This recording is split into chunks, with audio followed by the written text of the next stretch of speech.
Welcome everyone to this month's Astrocolorscope. My name's Elizabeth Harper. My website is sealedwithlove.com. So the idea of the Astrocolorscope is that in a moment I'm going to dip my hands into this bag of crystals, take 3 crystals for your star sign, individual star sign, and then I'll throw those crystals into a group of the 12 houses just to see where they land. Then I'm going to read the energy of the crystal, the color of the crystal, where the crystals landed, and I'm also going to take a bead from this bag to have an extra little bit of color or whatever else wants to come up from that bag, and I'll take a card from the Voyager deck tarot, and these cards are collages. So what I want you to do then is take a look at the card that comes up for you and see what most attracts you in that card. Then ask yourself, what does that mean? And see what the message is that comes to you. So it's a little bit more individual. So before we get started though on that part of our Astrocolorscope, I'm just going to talk a little bit about the aspects that are coming up this month for July. So the first of the month, between the 1st and the 3rd, it's kind of a little bit exciting because Venus is conjunct Jupiter. Venus is the planet of love, of course, and Jupiter is a planet of expansion and joy and luck. So these two planets are coming together. It's almost like they're giving each other a hug or a big fat kiss, you know. So there's a sense that there's joy that's coming up in relationships, happiness that's coming up. Your heart is being fulfilled. And also at the same time, there's a Uranus and Mercury aspect that's coming in. So you can expect the unexpected. Communications are filled with love. Then on the 2nd of July, there's a full moon in Capricorn as well. And with this, there's a Sun trine Neptune all at the same time. So it's like the universe is saying, let's have a great time at the beginning of July. This is a fabulous time to fulfill your heart's desires. So it's a great time to get married. It's a great time to propose.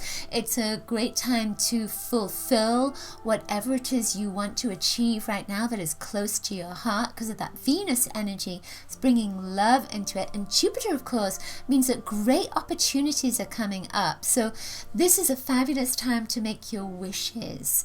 And, you know, even though the full moon is about a culmination and a completion, it's still a great time to make your wishes and just open up to the universe and to the abundance of the universe.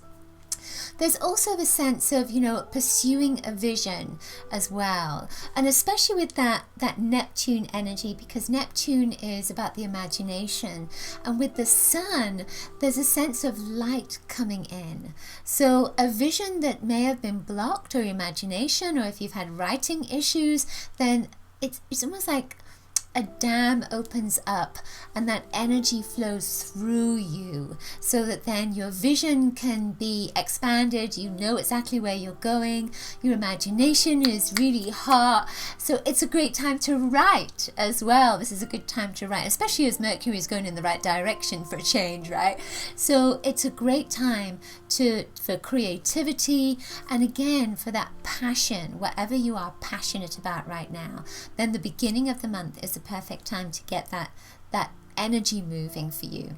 On the 6th, there is a sun that the Sun is opposing Pluto, and then on the 9th, Mars is opposing Pluto. So with the Sun opposing Pluto, there's an intensity, because Pluto is an intense planet. It's an intense body. So it's almost like, you know, you don't always get what you want. There's a sense of a tantrum that's coming up with that Sun, because the Sun is, oh, everything's fabulous, everything's wonderful, and then Pluto comes up and says, well, it might not be, because you need to transform something. You need to change something. You need to look at what's going on in your life. And especially with that Mars energy coming up at the same time, almost at the same time. So it can be a little bit of an overbearing time between the 6th and the 9th of the month. It may be that, you know, anger is coming up a little bit more. Energy is coming up to be cleansed. Anything that you've stuffed down there, like irritations or or grievances, that may start to kind of come to the surface. But at the same time, that is an energy dynamic as well, especially with the Sun and Mars. Very hot, very fiery, and you could use it to your advantage. So this could be a great time to get things moving, to get action and heat and passion behind whatever it is you've wanted to get off the ground. So it could be like a little rocket that's being set under you to get things moving. It doesn't have to be negative, doesn't have to be challenging. Then we have the new moon that's coming up in Cancer in the middle of the month on the 16th. Cancer is the home of the home, so it could be around that time that you could start to change things around your home, move your furniture around, just like I've been doing in my office. I've already gotten that energy, and it could well be that you start to plan parties and things that will be more home-based or family-based, connections with your family. So then July 25th, there is a big aspect, a big shift, and that is Venus going retrograde. So at the beginning of the month, we have this Venusian energy, and towards the end of the month, it's coming up again. And when it moves retrograde, it's really about, going inside, connecting again to what you most want, as opposed to looking outside of yourself at maybe relationships. So also around that time, Uranus is going retrograde, and Saturn is retrograde. It's been retrograde since March. So it's like three big planets, three big energies are all moving in reverse. So if we feel into that, if we feel into Venus, which is that planet of love, compassion, desire, joy, and excitement as well, that's in Venus, and all of that is going inside. Saturn is again in that reverse mode as well, so it's almost like you're having to look at what is really important to you. And Uranus going retrograde, it's always a planet of the unexpected, but because of that internal energy that's coming up, it could be that the rug gets pulled from underneath you a little bit, and so then energy has to emerge. So it feels like there's a strength that's coming from that. It doesn't feel negative. It feels like, in the immediate instance, it looks like it's negative, and then something shifts, and you can see a new strength, a new gift, a new talent that emerges from you. That's the sense of it for me anyway. It feels like it clears out the emotions, but to clear it out means that then you find this new ability. Right at the end of the month, there is another full moon. So this is a 2 full moon month. So this is in Aquarius, and with Aquarius, it's a little bit more intellectual. It's a little bit more mind oriented. So again, you have that kind of emotions that are going internally. That focus isn't on the internal life. So your emotions could be a little bit in turmoil because you don't quite know where they are. They're going inside, and then there's this Aquarian energy that's coming up, and it's like a thinking part. So you may be like a fish out of water if you're a very emotional person, and it may be that you just cannot figure out what's going on emotionally, and you might just have to focus a little bit on the intellectual side and maybe where those emotions are coming from, how they are impacting your life, what you can do about creating a balance in your life. And there's another energy that's coming from that. It feels like there's a need to start journaling now as well. And journaling's always good, but there's a sense of journal, and then you can bring this new energy up and out and into your future. And September feels like it's going to be a little bit clearer, but August, this energy is still going on. All right then, so let's get started on the crystals for your star sign.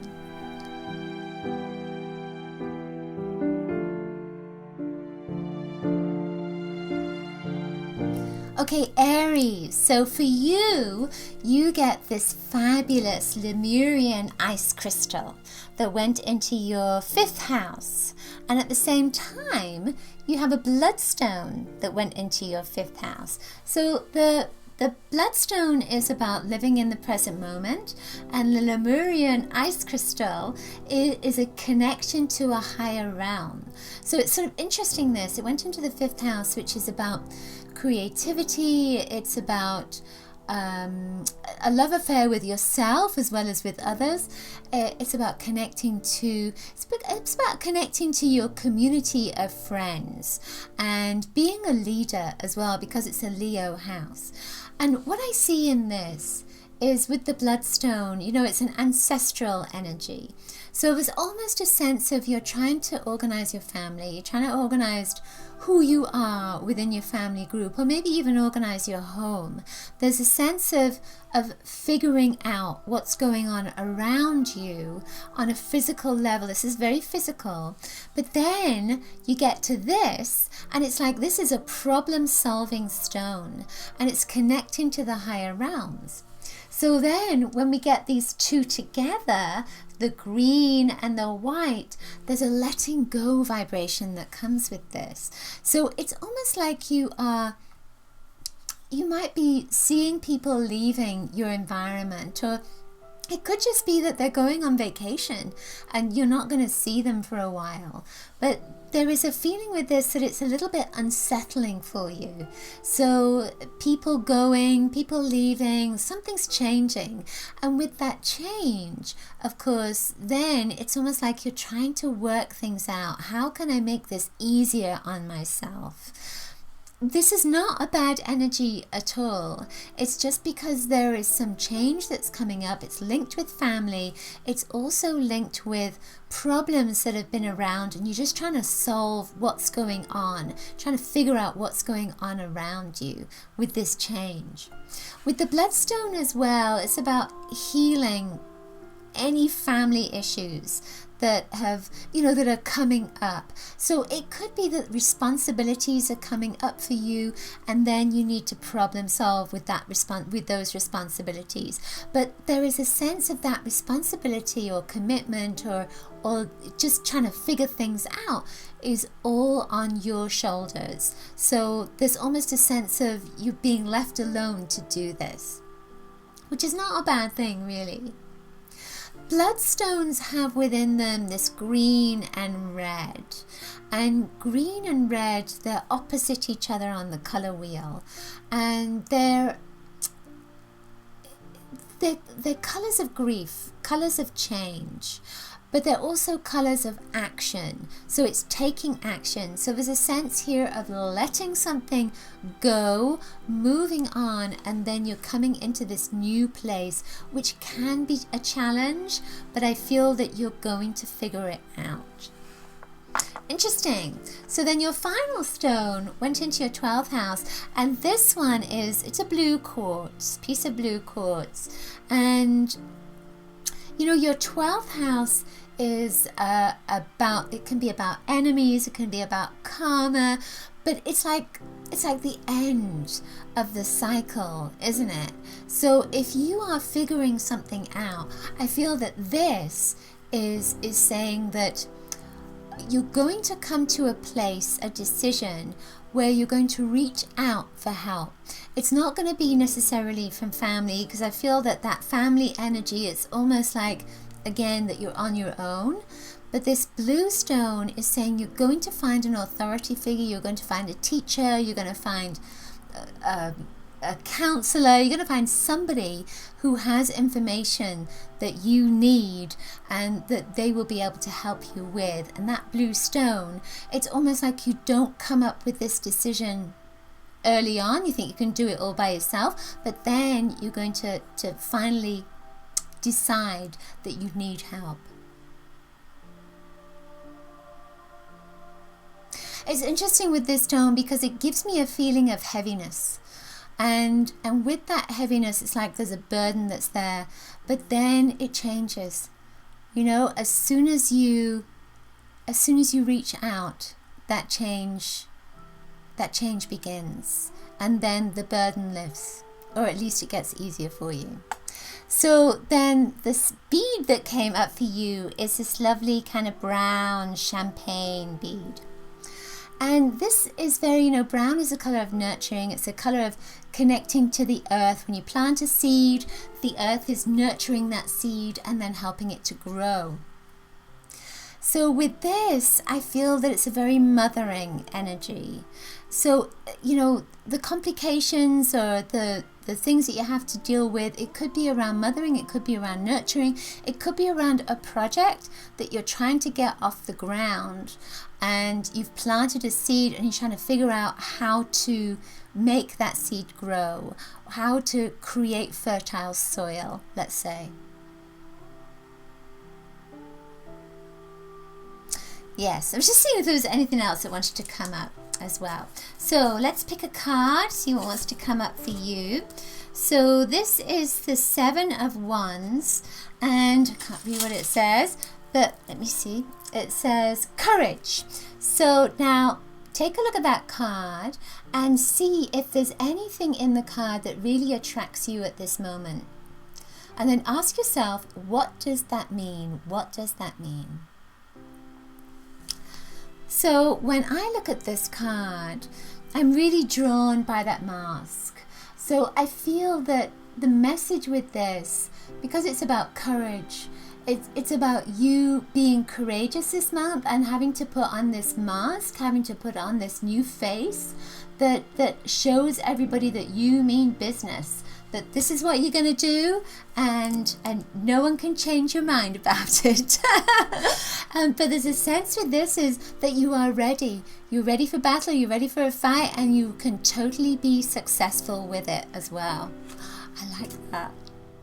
Okay, that's it for this month's Astrocolorscope. Hope you've enjoyed it. Do remember to grab my free colour kit at bit.ly/colour kit. And also remember that I do different kinds of readings on my website, sealwithlove.com.